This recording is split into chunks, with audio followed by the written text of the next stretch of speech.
Assalamualaikum warahmatullahi wabarakatuh. Selamat malam. Saya Cepi Faridi Hikmat kembali menemani Anda dalam program Liputan Khusus. Hari ini Siliwangi TV 1922 melalui tim redaksi Liputan Khusus telah menyiapkan rangkuman berita-berita terbaru dan teraktual yang sudah kami siapkan dan kami rangkum selama 30 menit ke depan.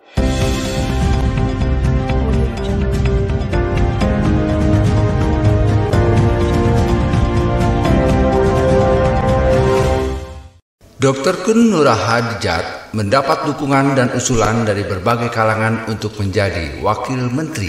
Hal itu setelah melihat program dan gagasan dan pencanangannya, begitu pula dengan berbagai kegiatan sosial lainnya.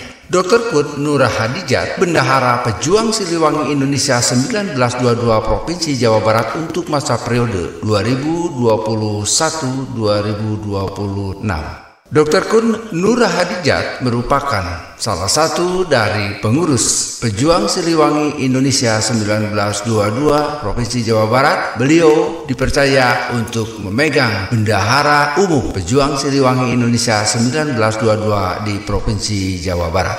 Merespon isu daripada perombakan kabinet pemerintahan Indonesia Maju, sosok akrab yang disapa dengan sapaan Bung Kun dinilai pantas menjadi pembantu presiden karena cukup dikenal oleh para tokoh nasional dalam gerakan-gerakan yang mutakhir selama ini.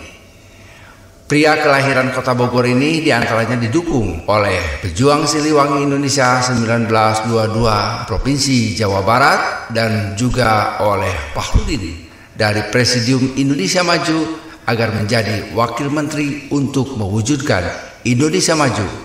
Hal ini berdasarkan berbagai kegiatan program yang kerap digelar atas gagasannya. Bila melihat posisi dari berbagai wamen yang masih kosong saat ini, seperti menjadi wamen investasi, menurut pandangan kita semua, apalagi beliau optimis dari hatinya kalau diamati secara seksama, sejatinya bisa dikatakan terpanggil untuk mewujudkan cita-cita Founding Father.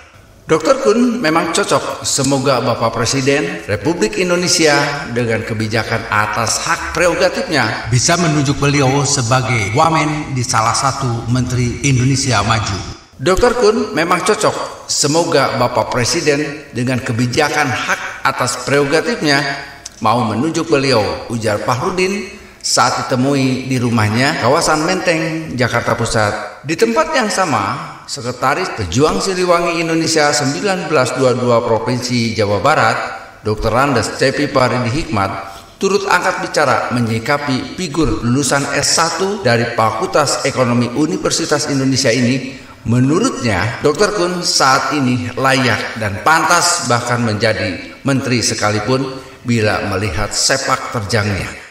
Keluarga besar Pejuang Siliwangi Indonesia 1922 Provinsi Jawa Barat berharap sama Presiden Jokowi agar dosen yang mengajar bagi mahasiswa S2 ini direkrut dan dirangkul oleh Presiden bila perlu menjadi menteri sekalipun. Pasalnya, sosok ekonom lulusan Universitas Indonesia yang memperoleh S3 dari Universitas Pakuan Bogor ini memiliki segudang prestasi dan mendapat banyak penghargaan dari berbagai lembaga dan instansi. Sejatinya, Dr. Kun sangat berpotensi dan memiliki disiplin ilmu yang sudah teruji dan terbukti. Pada tahun 2015 digelar pertemuan nasional yang gemilang seyogianya menghasilkan kesepakatan bersama, yaitu Deklarasi Bandung. Dari situ kita bisa menyimpulkan bahwa beliau memang benar-benar sejatinya tokoh pergerakan yang memiliki karisma. Dr. Kun yang sudah menghabiskan waktunya untuk mencerdaskan kehidupan anak bangsa melalui metodologi visi merah putih, memiliki program gagasan super spektakuler dan konsisten. Dr. Kun merupakan eksponen 1998 yang siap untuk menggerakkan semua kemampuannya untuk mewujudkan cita-cita pemerintah dan menciptakan sumber daya manusia yang unggul berdasarkan unggul dalam Indonesia Maju. Semoga harapan kami semua ini ingin beliau akan menjadi wakil menteri jelang reshuffle nanti. Semoga Bapak Presiden mau mengajak beliau untuk ikut mewarnai dalam pelangi Indonesia maju. Mari kita lihat berbagai kegiatan aktivitas beliau dalam mencerdaskan kehidupan bangsa. Berbicara masalah filosofi negara, founding fathers dalam hal ini Bung Karno yang saya sitir adalah ketika tanggal 1 Juni 1948 malamnya itu beliau katakan, kenapa Indonesia memilih Pancasila sebagai dasar negara?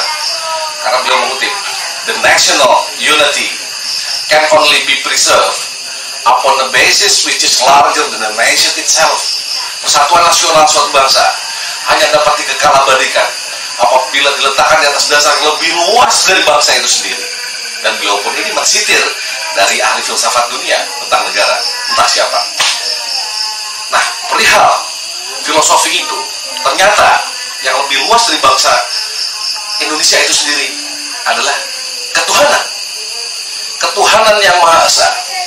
Ini adalah basis moral, Western Chow, satu hal filosofi dasar, Grundslag, yang apabila semua bangsa Indonesia komitmen konsisten dengan filosofi itu, insya Allah tidak ada lagi kata orang Sunda paing aing pang bener, nah ini saya paling benar dan sebagainya.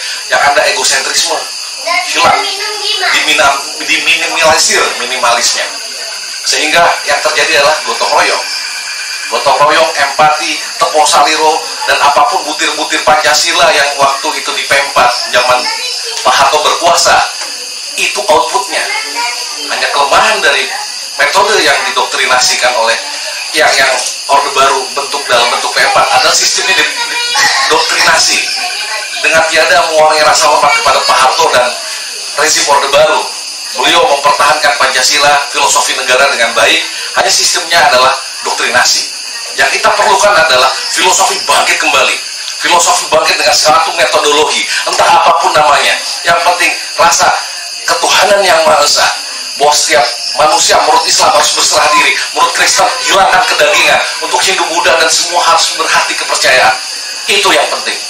Mari kita wujudkan dan bangkitkan kembali ketuhanan yang Maha Esa, filosofi dasar bangsa kita. Pemirsa, informasi tadi sekaligus menutup kebersamaan kita dalam liputan khusus hari ini.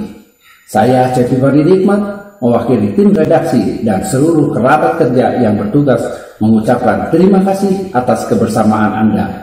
Saksikan terus Siliwangi TV 1922 dan sampai jumpa.